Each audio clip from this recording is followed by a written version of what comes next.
Hey there, my Langley Leopards. I'm excited because we're going to start something new today. So, we have been doing a lot of genre artwork in third grade this year. We made a landscape, and we made a seascape, and we made a cityscape, and those are all pictures of different places, different types of things that you see. Like if you're in the city, you would see lots of buildings, and if you're looking at the ocean, you would see lots of water and maybe some boats.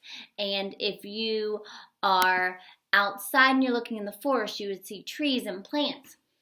We're going to do another type of genre today and another type of artwork, and that's called abstract art. And abstract art is kind of like the shirt Miss Jones is wearing. It can be just a lot of colors and shapes and lines, and it doesn't have to look like a thing. It doesn't have to look like a picture of the land, and it doesn't have to look like the cityscape. So you are going to take your geometric shapes, and those are shapes that you guys have learned.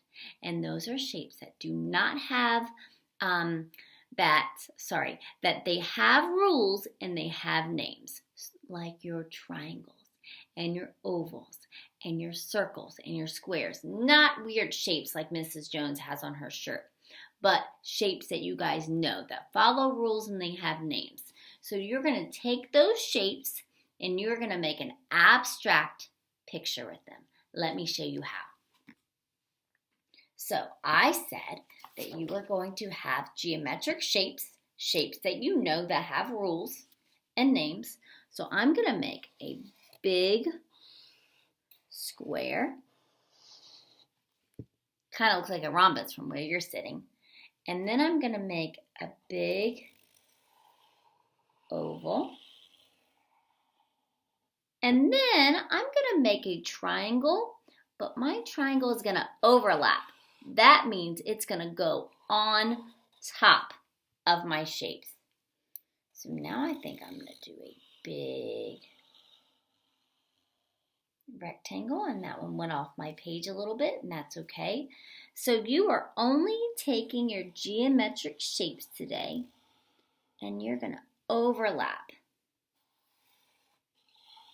Wow, that one's overlapped a lot. You don't want to do too many small shapes because it's going to be too hard for when you color. So don't make them too small. See how Mrs. Jones is trying to make them a little bit bigger.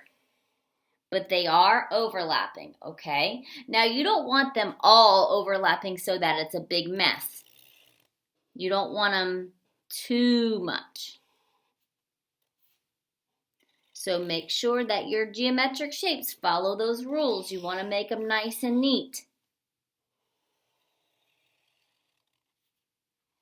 And then I think I'm just going to do one more right here.